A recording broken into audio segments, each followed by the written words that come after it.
आदरणीय श्रोतागण, सादर नमन। आशा करता हूँ आप स्वस्थ एवं प्रसन्न मुद्रा में होंगे। आज आपके समक्ष प्रस्तुत है राधे श्याम रामायण का अगला प्रसंग।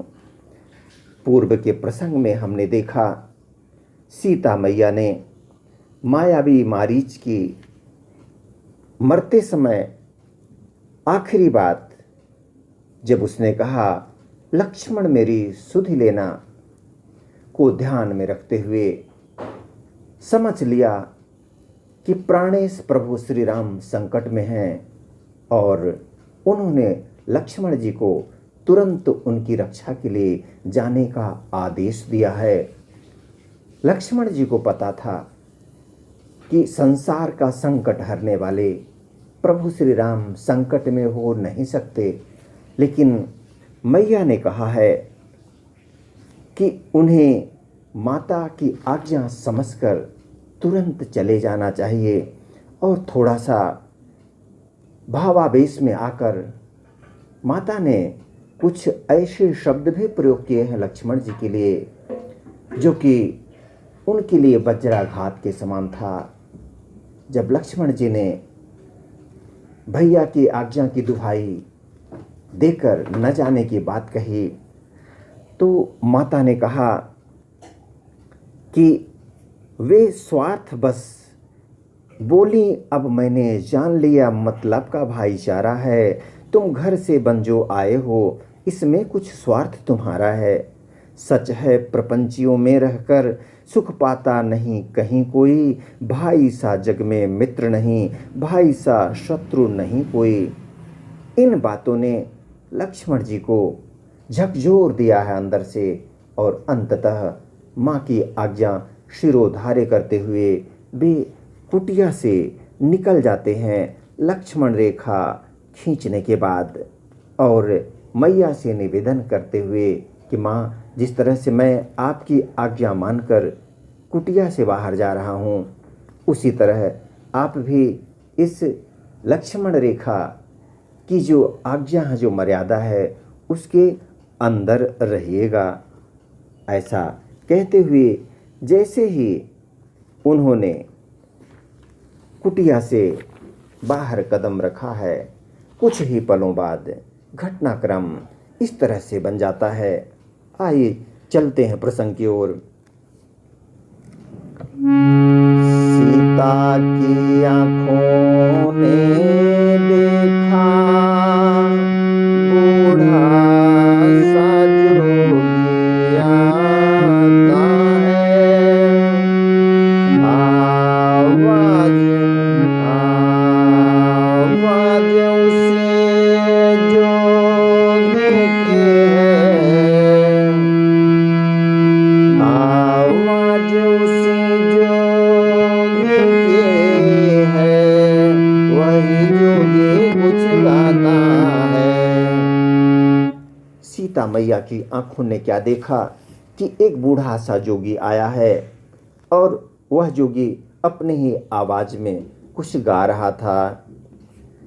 एक तारा भी है हाथों में, बस उसे बजाता आता है, मीठी मीठी लयकारी में यह सदा लगाता आता है। एक तारा हाथ में लिए हुए उसे बजाते हुए मीठी मीठी लयकारी करते आगे बढ़ता आ रहा था। इसी तरह गाता हुआ चारों ओर निहार, सीता से कहने लगा दोनों हाथ पसार। गाते हुए यह भिखारी सीता मैया की ओर दोनों हाथ फैलाकर कहने लगा। क्या कहा उसने? हे माई मुझको भिक्षा दे दो, मर्तबा रहे आला तेरा।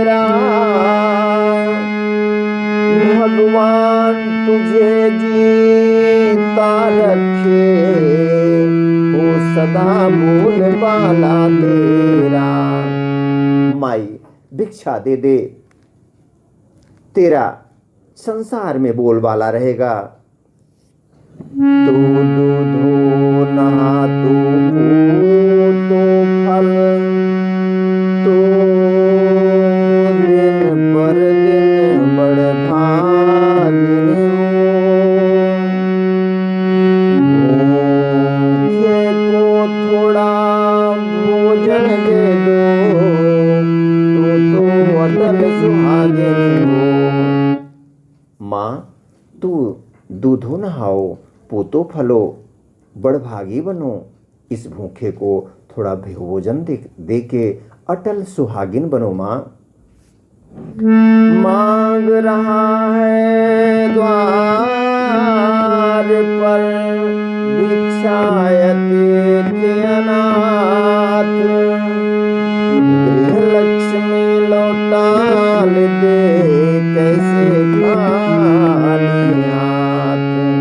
द्वार पर अतिथि स्वरूप अनाथ भिखारी आया हो और गृह लक्ष्मी बिना भिक्षा दिए लौटा दे, ऐसा कैसे संभव था। मध्याह्न काल के भोजन को कुछ फल कुटिया में रखे थे, लेकिन इस मृग के झंझट में अब तक न किसी ने चखे थे। मध्याह्न काल के भोजन के लिए कुटिया में कुछ फल रखे हुए थे, लेकिन मृग का ये जो झंझट था देखकर सीता मैया ने प्रभु राम को भेजा है। इसी मृग के झंझट में अब तक फलों को किसी ने हाथ नहीं लगाया था, खाने की सुध ही न रही थी। अपने खाने का सोच नहीं, यदि है तो सोच भिखारी का। अच्छा हो चाहे बुरा किंतु मुश्किल है धर्म गृहस्थी का। अपने खाने की तो सोच नहीं, लेकिन अब भिखारी के लिए मैया के मन में चिंतन चल रहा है। परिणाम अच्छा हो या बुरा, लेकिन गृहस्थी का धर्म तो बहुत मुश्किल होता है। उस रेखा के भीतर से बोले लो जोगी बालो, कुटिया में जो फल हाजिर है वह देते हो भिक्षा लो। रेखा के भीतर से ही माँ ने कहा है, बाबा ले लो भिक्षा, कुटिया में जो फल हाजिर हैं वह देती हूँ। तो इतना आशीर्वाद हमें, उद्देश्य हमारा नष्ट न हो। आए शिकार से कुशल सहित, स्वामी को कोई कष्ट न हो। माता ने कहा है, कितना आशीर्वाद हमें अवश्य देना हे बाबा कि आए शिकार से कुशल सहित, कुशलता के साथ शिकार करके मेरे स्वामी वापस लौटे। भिक्षा लेने के लिए आगे बढ़ा फकीर, ठहर गया जब बीच में देखी फकीर। भिक्षा लेने के लिए जैसे ही फकीर आगे बढ़ता है, उसने देखा है बीच में एक लकीर खींची हुई थी। इतने में यह मालूम हुआ वह रेखा रंग बदलती है। जब आगे पाँव बढ़ाया तो देखा ज्वाला सी लगती है। इतने में यह एहसास हुआ कि जो रेखा थी वह रंग बदलती थी। जब आगे पाँव बढ़ाया तो देखा वह रेखा ज्वाला सा रूप ले रही थी। सोचा यह कोई माया है, यह तेज किसी योगी का है, अथवा सीता है महासती, सती से महान सती का है। रावण सशंकित हो उठता है। उसे लगा कि यह कोई माया है या किसी योगी का तेज है अथवा सीता कोई महाशक्ति है और इसी महान सती के सत का प्रभाव ही है जो इस रेखा से ज्वाला सी उठती दिखाई दे रही है।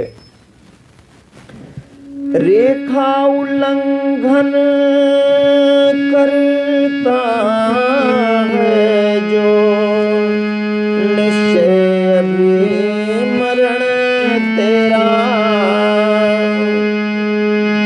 कैसा सीता का हरण यहाँ होता है प्राण हरण तेरा। रेखा का उल्लंघन होते ही निश्चय ही रावण का मरना तय था। उसे ऐसा एहसास हुआ सीता के हरण की बात तो दूर, वहाँ उसके स्वयं के प्राण संकट में थे उस रेखा के तेज, उस ज्वाला के आगे। यह सोच समझ हटकर बोला रेखा से बाहर आ माई। सीता ने कहा क्षमा करिए, रेखा यह छूट नहीं सकती। यह सोच समझ हटकर बोला रेखा से बाहर आ माई। जो भी लेते हैं नहीं कभी इस तरह बंधी भिक्षा माई। कहा उसने, हे जोगी बाबा, माँ से जोगी ने कहा है, भिखारी ने क्या कहा है, माया रूप बदल लिया है। उसने समझ लिया है कि अब दूसरी तरह से, दूसरे उपाय से कोई रास्ता दिख नहीं रहा था। इसलिए उसने कहा, हे माता, जोगी लोग बंधी हुई भिक्षा नहीं लेते। रेखा के अंदर बंध कर आप भिक्षा देंगी तो यह बाबा भिक्षा नहीं लेगा। सीता ने कहा क्षमा करिए, रेखा यह छूट नहीं सकती। यह आन लखन देवर की है जो मुझसे छूट नहीं सकती। हे बाबा, क्षमा करिएगा, ये रेखा छूट नहीं सकती। इस रेखा का उल्लंघन मैं नहीं कर सकती।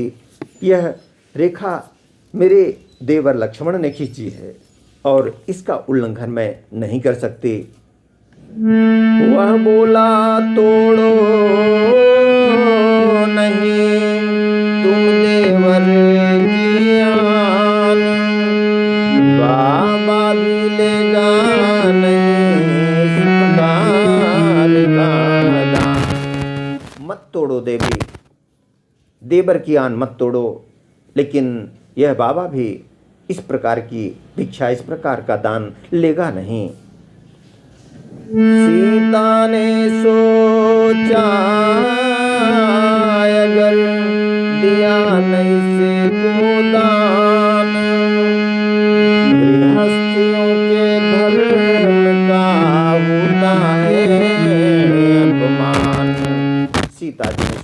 कि यदि इसको दान नहीं दिया तो गृहस्थियों के धर्म का अपमान होगा। इसलिए उन्होंने निर्णय लिया, क्या, देवर की आन रहे न रहे, रखोगे धर्म गृहस्थी का। अब मैं रेखा का ध्यान छोड़ करती हूँ कर्म गृहस्थी का। देवर की आन रहे न रहे उसकी परवाह किए बिना गृहस्थ धर्म को रेखा मैया ने गुरुत्व समझ लिया है, बड़ा मान लिया है और रेखा उल्लंघन के लिए उद्यत हो गई है। देखो क्या ऊंचा व्रत है, यह कितना भाव विलक्षण है। इस सियाहरण की लीला में आतिथ्य दान ही कारण है। देखिए गृहस्थी का धर्म कितना ऊंचा है, व्रत कितना ऊंचा है, कितना विलक्षण है। इस सियाहरण की लीला में आतिथ्य दान ही कारण बन गया है। भूली उस कर्तव्य में सीता इतना ज्ञान, पहले जांचे पात्र को फिर दे उसको दान। सीता मैया ने गृहस्थी के कर्तव्य को इतना बड़ा समझ लिया है, लेकिन एक भूल की है कि दान के पात्र को किसको दान देना चाहिए, पात्र है सामने वाला या नहीं, इसका ख्याल उन्होंने नहीं रखा और इसीलिए आगे इस तरह का घटनाक्रम, दुर्भाग्यपूर्ण घटनाक्रम सामने आया। क्या हुआ, रेखा के बाहर आते ही उस जोगी ने बाना बदला। रावण हो गया, वहीं सब ठाट फके नाना बदला। अब रावण असली वेश में आ गया, उसका फकीराना जो वेश था, साधु का वेश था, वह बदल गया, अपने मूल रूप में आ गया। उसने कहा, बोला सीता हो सावधान, अब तू मेरे पंजे में है। मैं लंका का पति रावण हूँ, तू रावण के कब्जे में है। सीता सावधान हो जाओ, अब तुम लंकापति रावण के कब्जे में हो। आदरणीय श्रोतागण, इसी प्रसंग के साथ आज्ञा दें, मिलेंगे पुनः एक नए प्रसंग के साथ। तब तक स्वस्थ रहें, प्रसन्न रहें। वीडियो देखने के लिए धन्यवाद एवं आभार। जय हिंद, जय जगत। आपका जीवन मंगलमय हो।